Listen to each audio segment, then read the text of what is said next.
Hello everyone, class 10th के sample paper release हो चुके हैं और हम आ चुके हैं क्लास 10th के साइंस सैंपल पेपर 2025 के सॉल्यूशन के साथ, जिसमें हम लोग हर एक क्वेश्चंस के लिए एक सेपरेट वीडियो के फॉर्म में इसको सॉल्व करने वाले हैं। यानी हर एक क्वेश्चंस के लिए आप एक वीडियो मिलने वाला है और हर एक क्वेश्चन को एकदम डिटेल से डिस्कशन करेंगे हम लोग, ताकि उस क्वेश्चन से रिलेटेड एक भी क्वेश्चन आपका ना हो जाए और क्वेश्चन आपका एकदम क्रिस्टल क्लियर हो जाए। तो चलो फटाफट से वीडियो को स्टार्ट करते हैं। इसको हम एक कंप्लीट प्लेलिस्ट के फॉर्म में अपलोड करेंगे, जिसका लिंक मिलेगा तुम्हें डिस्क्रिप्शन में, तो एक बार डिस्क्रिप्शन तुम जरूर चेक कर लेना। क्वेश्चन नंबर 1 क्या है? आइडेंटिफाई पी क्यू आर, है ना। हमें क्या आइडेंटिफाई करना है? पी क्यू आर जो है वो आइडेंटिफाई करना है। पी तुम्हें यहां दिख रहा होगा, क्यू तुम्हें यहां दिख रहा होगा और आर तुम्हें यहां दिख रहा होगा। इससे हमें पता चल जाता है भाई कि हमें इक्वेशन को क्या करना है, बैलेंस्ड करना है। अगर हमने बैलेंस्ड इक्वेशन लिख दिया तो उसके बेसिस पे हमें यह पता चल जाएगा कि पी क्यू आर कितना है ना। यानी पी क्यू आर का वैल्यू कितना निकल कर आएगा। यानी कि ये क्वेश्चन जो हो जाता है वो छोटा सा क्वेश्चन हो जाता है, मतलब उतना हार्ड क्वेश्चन नहीं है।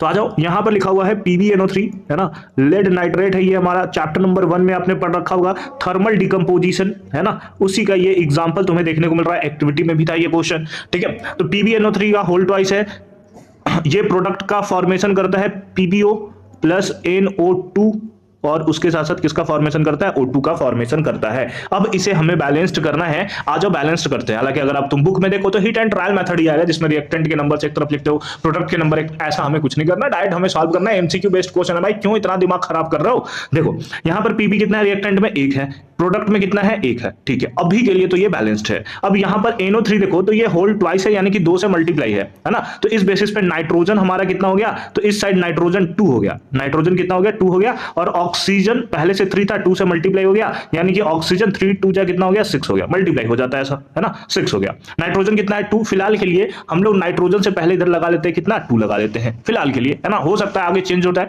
बट फिलहाल के लिए ये 2 है, ठीक है सर। ठीक है सर, नाइट्रोजन 2 हो गया। ऑक्सीजन पे आते हैं। ऑक्सीजन लेफ्ट साइड कितना है? तो सर ऑक्सीजन लेफ्ट साइड ना रिएक्टेंट में हमारा 6 है। प्रोडक्ट में चेक कर लेते हैं। प्रोडक्ट में ये 2 है, 2 4 और 1 है, तो यहां पर हमें 2 लगाना पड़ेगा। यहां पर हमें क्या लगाना पड़ेगा? 2 लगाना पड़ेगा। इससे ऑक्सीजन कितना हो गया? 2 2 जा 4, 4 2 6। एक सेकंड रुक जाना, एक सेकंड रुक जाना। यहां पर कितना है? तो ये है सर 2 2 जा 4। कितना है बताओ? 2 2 जा 4 है।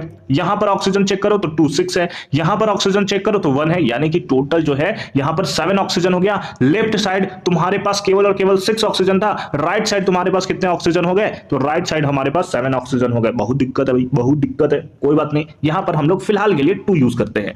क्या यूज करते हैं? यहां पर 2 यूज करते हैं। इससे लेड आपके कितना हो गया बताओ? यहां से लेड हमारा 2 हो गया, तो यहां पर भी 2 कर देते हैं, ताकि हमारे पास जो रिएक्टेंट है, रिएक्टेंट में PB है, वो भी क्या हो जाए? इक्वल हो जाए। इससे नाइट्रोजन को भी फर्क पड़ गया, है ना। नाइट्रोजन को भी फर्क पड़ गया। आजा इसको मिटा देते हैं फिलहाल के लिए, है ना। देखो यहां पर हमने 2 यूज किया। जैसे ही यहां पर हमने 2 यूज किया, नाइट्रोजन पहले कितना था? 2 था। अब ये 2 पहले था और फिर ये 2 से मल्टीप्लाई हो गया, तो 2 2 जा कितना हो गया? 4 हो गया। कितना हो गया? 4 हो गया। प्रोडक्ट में आपको देखे तो नाइट्रोजन कितना है? 2 है। प्रोडक्ट में नाइट्रोजन देखो तो कितना है? 2 है। तो आ जाओ इसको भी कितना कर देते हैं? 4 कर देते हैं, है ना। इसको भी कितना कर देते हैं? दैट इज 4 कर देते हैं। तो ये हो गया हमारे पास 4 नाइट्रोजन। ऑक्सीजन चेक करते हैं, क्योंकि पिछले बार ऑक्सीजन ने ही प्रॉब्लम की थी, ठीक है। तो आ जाओ ऑक्सीजन भी फटाफट से चेक करते हैं। ऑक्सीजन इधर कितना है? 3 2 जा 6 और 6 2 जा 12, है ना। तो 6 2 जा कितना हो गया? 12 हो गया। इधर अगर चेक करें तो इधर ऑक्सीजन कितना है? 2, तो लिख दिया 2 प्लस 4 2 जा कितना है? 8, ठीक है। और इधर कितना है? 2, तो हाँ ये भी हो गया कितना? 12। यानी कि ये इक्वेशन आपका कंप्लीटली बैलेंस्ड हो गया, है ना। कंप्लीटली बैलेंस्ड हो गया। अगर तुम देखो इक्वेशन को बहुत ध्यान से देखो तो यहां पर लिखा हुआ था P, है ना। यहां पर लिखा हुआ था P, यहां पर लिखा हुआ था Q और यहां पर लिखा हुआ था R, है ना। कुछ इस टाइप से PQR जो था वो मेंशन किया हुआ था। यानी कि P का वैल्यू 2 आया, Q का वैल्यू तुम्हारे पास 2 आया और R का वैल्यू तुम्हारे पास कितना आया? दैट इज 4 आया। तो 2 2 4, जो ऑप्शन 2 2 4 को शो करता हो वही तुम्हारा आंसर हो जाएगा। कौन सा शो कर रहा है? ऑप्शन नंबर ए, यानी कि option number A is the right answer of this question. एकदम सिंपल सा क्वेश्चन है भाई, बैलेंसिंग का क्वेश्चन है। अब इससे हलवा क्वेश्चंस तुम्हें क्या पूछ सकता है ये बताओ तुम। इससे हलवा क्वेश्चंस कुछ नहीं पूछ सकता, ठीक है।